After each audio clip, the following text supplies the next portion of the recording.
Hi, and welcome to Shaky Sports Journeys. It's been a while since I recorded the last podcast, and great to be back to discuss a really interesting subject today. We're currently in the middle, or almost the middle, getting close, of the month of Ramadan that Muslims are observing at the moment.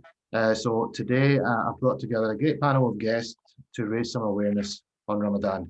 So my guest today, first guest, I'll start with the oldest, sitting at the bottom of the screen, looking very comfortable in that leather chair there. I have Scotland's leading wicket taker of all time, Majid. Assalamu alaikum, Majid. Walaikum salam, Qasim. How are you? Alhamdulillah, how are you? You good?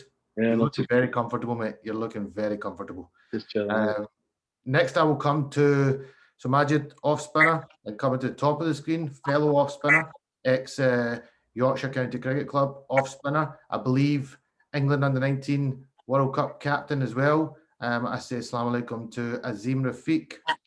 Walaikum salam, Qasim. You all right? I'm good. I'm good. Azeem, it's been a long time in the making.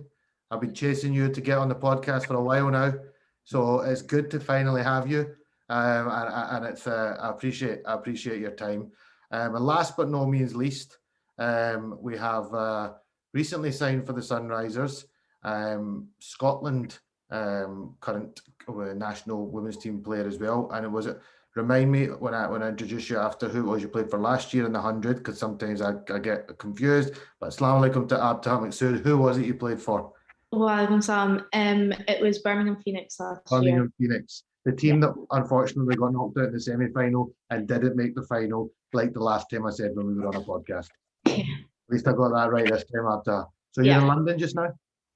I am. I'm in Chelmsford at the moment, quite close to the Essex County ground actually, and just training with the Sunrisers right now. And how are you settling in? Okay, happy with your new teammates? Yeah, no, they're amazing. They're such a friendly bunch. They've made me feel really welcome, so I'm really happy. Glad to hear it. Glad to hear it. Okay, we're here to raise awareness on Ramadan. So my first question for you, all three of you on this podcast is, what is the first word that comes to mind when you think of Ramadan and why? I'll come to you first, Azeem. For me, faith. Faith would be the word, but it's just a real sense of connection. I think all of us, we try and be the best Muslims that we can be, but I think the month of Ramadan just gets us even closer to Allah, really praying 5 times a day, and just having connection to the family again, doing seri together, iftari together. So I think it's just a massive sort of month where we can be a bit more closer to Allah, try and spend as much time as possible praying, just getting connected back up with everything that our religion teaches us. Love that. Majid? For me, it's fasting. Obviously, being without any food and drink from the morning up until at night. So for me, the word that comes to mind is fasting. Fasting and missing out on a few desserts that you normally like to have in the middle of the day. So I'm sure you make up for that after iftari occasionally and get yourself down to a wee dessert parlour. I certainly do. Abtaha? Yeah, I mean, the very first thing that came into my head was also faith, just because it always seems to come at a time when, like, a lot of Muslims, but me in particular, actually, faith kind of dwindles a little bit, and then you kind of need this month to kind of just revitalize that faith and start praying 5 times a day and just do everything you possibly can to worship as much as you can. So faith is for me really important as well. Yep. For me, it's like a cleansing. It almost follows on from what you've just said there. It's almost like you refresh your faith just to kind of make sure it's fueled up again for the year ahead. But cleansing your body as well, detoxing, and just kind of, we put a lot of rubbish in our I'm sure you don't as a professional cricketer, but we do at times don't have the best of diets or drink too much fizzy juice, or when it comes to Majid, too many desserts. So, I think it's a really good time to just cleanse everything. And it's like it really does. It refreshes you. It's amazing how much energy you seem to find during Ramadan, even though you're actually tired and hungry and thirsty. So tell me, please, a bit more about how it all works. Because, you know, we get asked a lot of questions. Can you drink water? That's one I get often. You know, you must be able to drink water. It's impossible otherwise. But can we kind of go around and just kind of give me a little bit more of an insight into how Ramadan works? Talk to me maybe about Seri, Iftar, you know, praying 5 times. Anyone that wants to take that, go for it. Yeah, I mean, look, obviously, Seri, that's where it all starts. So before sunrise, try and get some sort of food. When you were younger, you felt like you could stuff yourself a little bit and be all right for the rest of the day. But as you get older, I'm finding out now, try and eat as well. Don't try and eat too much, and don't try and drink too much water, because all that ends up happening is you end up going to the toilet for the next 3 or 4 hours. So, Seri, getting that right is a good start, and getting the right sort of meal in, but not too much, because it actually eating too much can actually make your day very long and difficult. What do you eat for Seri then? What's that? What do you have in your household? Well, I mean, back in the day, it used to be parathe, eggs, you name it, it was everything. But now I literally, at the minute, I'm having a glass of milk and dates, and it's worked brilliantly. I don't, my day goes very easily in terms of the eating and drinking part. So yeah, as you get older, I don't think you can just put whatever you want into your body and expect to be all right. Wise. Majid, what's the Seri like in your household? For me, my mom and dad aren't fasting with health reasons, so it's just me myself. But to be honest, I can't eat at that time in the morning. You know, when we used to be on tour, we used to get asked to come for breakfast at 8 a.m. in the morning, and I was never a breakfast eater. So eating at 2:30 in the morning, it's just I can't do it. So I just have a big glass of water, and then that's me for the day. I don't eat anything at that time. And then you know what I'm like as well. I'm not like a regular eater. I'm like one of those person who just like eat in one go. So for me, fasting is not that hard, but being without water is quite difficult. But eating wise, I'm not too bothered. Abtaha, what's a Seri look like? Yeah, I try to keep it quite light as well. I'm quite similar. I don't like, well, I find it difficult to eat quite early in the morning. At the moment, it's been a lot of soup and bread and stuff like that. I quite like eggs as well, but I try not to have too much. But water is the main thing, I think. Need to top up on water a lot. So, but do you try to, obviously, we'll get to talking about Iftari now. So let's just for the listeners, it's at sunrise that we will look to have our Seri meal. And by sunrise, that is it. We won't eat or drink after that. And just for the listeners, that includes things like brushing your teeth and everything. We can't put toothpaste. It's nil by mouth. So anyone watching this that thinks there's water or anything involved, it's nothing. And then when sunrise comes, sunset comes, we have what is known as a iftar, which is quite a nice part of the day. But I find, and I don't know about you guys, stomach shrinks. I can't eat very much at iftari. Do you find that, Abtaha? Yeah, definitely.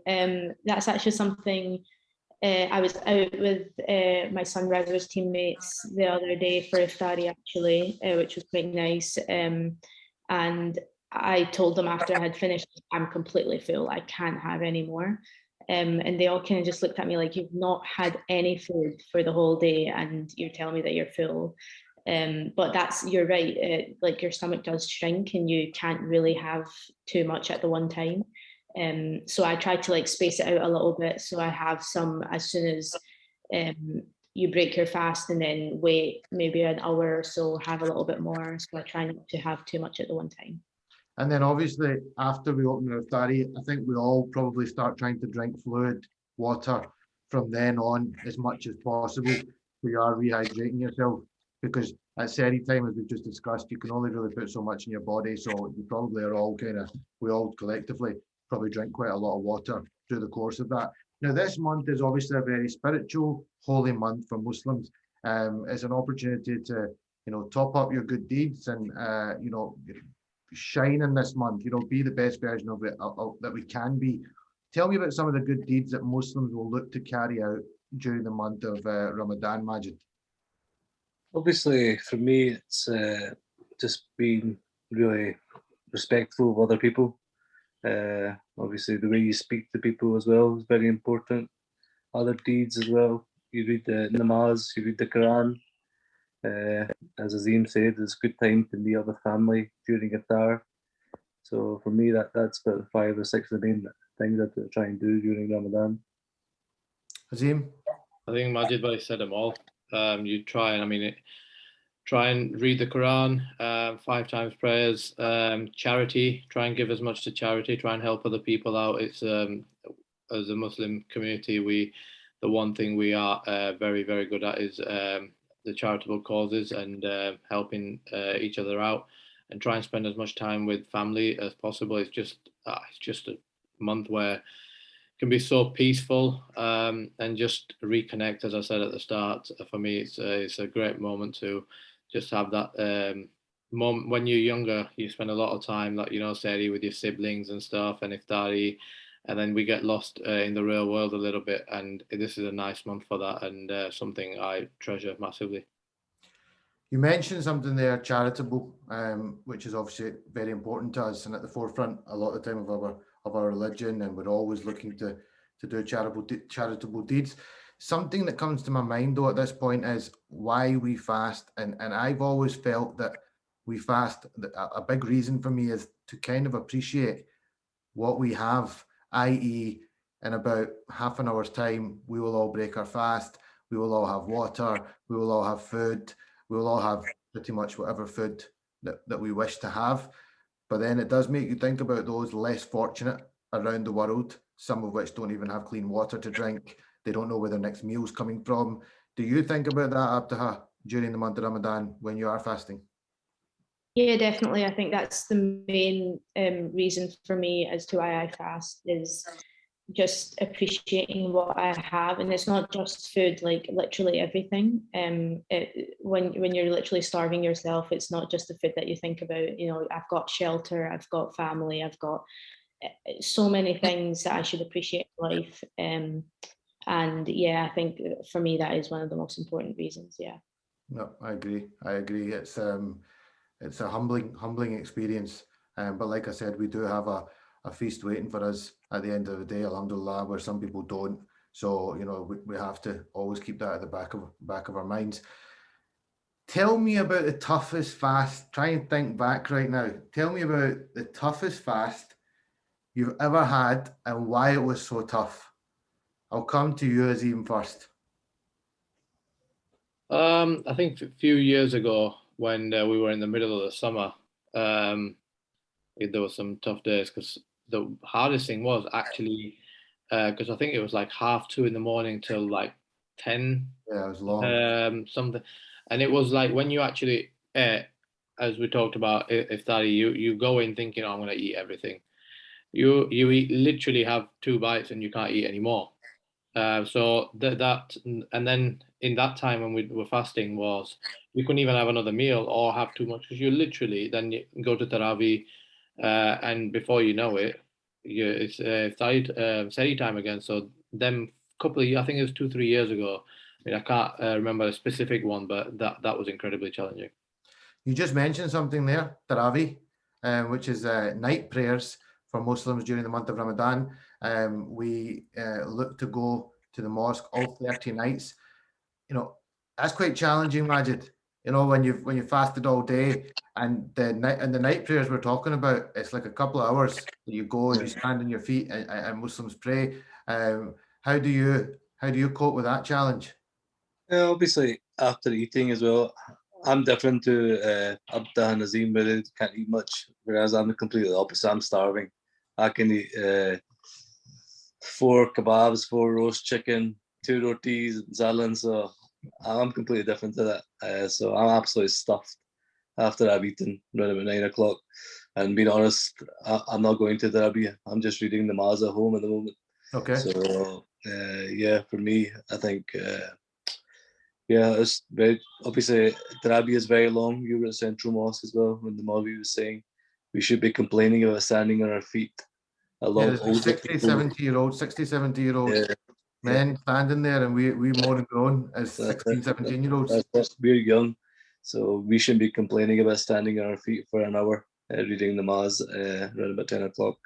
So for me, it's just it's a great time of the month, and we're almost 10 days into it now, so that time flies as well. I think it's worth mentioning as well. I think it's worth, like Majid said it earlier about his parents not fasting due to health reasons, and there is like our religion is very like, it's not just you do it as it is and you have to do it. There's, I mean, if you've got illnesses, old age, traveling, stuff like that, there is exemptions, and you can then sort of catch up after Eid and make up for the fast that you've missed. So it's not as strict as like you have to fast. There is exemptions that can be followed as well. Yeah, for instance, you need an antibiotic or something like that, you're able to miss those fasts while you're on medication and make them up after Ramadan. Just wanted to hear maybe what your toughest fast was. Is there anything you ever taken on game day? Is this me? Yeah, sorry. Yeah. Yeah, so a few years ago, as we were saying about how long the fasts were in the summertime, about like from 2 o'clock till 10 o'clock, there was a lot of cricket games on during that time as well. So it's always been tough to play cricket and fast at the same time. I'm not going to lie, it is tough, but it's one of those things that once you're doing it, you just kind of get on with it. So yes, it is tough, but you absolutely can do it. And once you do it once, you know that you can do it over and over again. So you keep the fast then during the matches? I try my best, yeah. Sometimes I can't. Sometimes I need to hold my hands up and say, yeah, health is important as well. And then I just make it up afterwards. But as we were saying, like, Islam's not a barbaric religion or anything. They're not going to make you keep the fast if you physically can, and you can keep them afterwards as well. So yeah. Well, listen, the fact that you've even done certain games fasting shows a real mental toughness and strength that you're able to do that. But look, I mean, our time would have been the same, Majid. We didn't always fast on game days. Was that the same for you, Azeem? Yeah, I mean, initially I didn't. I think a lot of the stuff has been out there. I didn't actually feel comfortable. I saw one of my teammates who did get mocked and blamed a lot, so that's probably why I didn't at the start. But I remember towards the end, I fasted, and amongst the time when it was really long, and you know what? Actually, I felt better, felt more in tune, felt. The performances were better as well. So yeah, I mean, I wish that's where it comes. It's very important with your environment that you're in, that you made comfortable, that you can fast and you're not going to be blamed for any mistakes, etc. Because obviously there is a chance that might happen. But I actually felt more energized when I did fast than when I didn't. Interesting. That brings me nicely into the next question. Now I'm looking for lots of different kind of ideas here, so get your thinking caps on. What can organizations, governing bodies, teammates, colleagues, what can they do to help their Muslim colleagues or teammates or players during the month of Ramadan? I'll come to Majid. You look ready to speak. I would say, obviously, if you're working in an office, yeah, obviously a lot of people are working from home anyway at the moment. So that's one of the things they could have done before COVID, is allow people time off. Obviously, if you're in a sporting environment, I think just be mindful on training and match days when they're eating and drinking in front of the fellow Muslim players who are fasting. So I think just being mindful and being just giving them a bit of space or time off as well, which is very important, and not actually, like as Azeem said, allow them to be comfortable in the environment where they can keep it fast and not get blame if something goes wrong. Say, oh, that's why the mistake happened, you weren't fasting, or because you were fasting, you weren't drinking and eating as well. So just not having a blame culture and just allowing that person to respect his religion. Okay, Azeem, some ideas. What can we do? What can we do to help?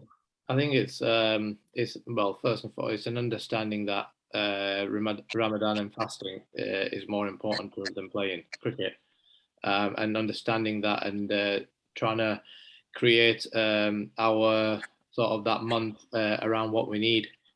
Simple things wherever you are, sort of designated praying areas, and allowing around the praying times, allowing sort of in building that into the schedule of the day, whatever that is, whether it's a match day or a training day, that's very easily done.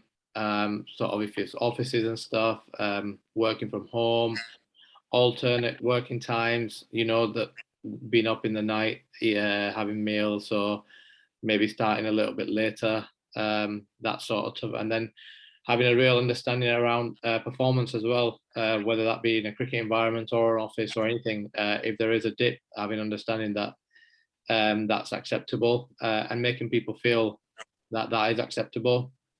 Sort of social events, having a workplace iftar. I think it's little things like that make a real difference. Just making everyone feel like they're welcomed, and then trying to not eat in front of people that are fasting, just out of respect, that sort of stuff, and just really celebrating, understanding what Ramadan means to your colleague, for your people within your environment, and trying to understand why it's so important, and then building everything for that month around them. I think it'll go down a long way to making us feel more comfortable. Love that. Love that. Some great insights there, Azeem. Abtaha, why don't you tell me of some good practices that you've experienced? Because you've told me some positive stories that you've been around. So why don't you share some of them, so people can take something from that? Yeah, I mean, I think one of the most important things for me is spreading awareness and like education about our religion and about Ramadan. And the best way you can do that is if people ask questions, and don't be afraid to ask questions. I know like a lot of people, whenever they do ask anything about faith, it always starts with, I'm sorry, I don't want to be ignorant, or I don't want to offend you. And honestly, it's not offensive at all. Like, No, not at all. I would much rather people ask me questions rather than just assume things. So something that in the Scotland women's cricket team that we did when Ramadan first started about a couple of weeks ago, was our head coach, Peter Ross. We were all in a circle, and he asked me to basically talk to everyone about Ramadan and what it was like, and what that means for me, and how everyone can help. And that was just an amazing thing that he just kind of brought up, which was really nice. And I really hope that most other teams, or all other teams, can do that, or other workplaces can do that, because, as I said, education and raising awareness is really helpful. That's great to hear. It's great to hear.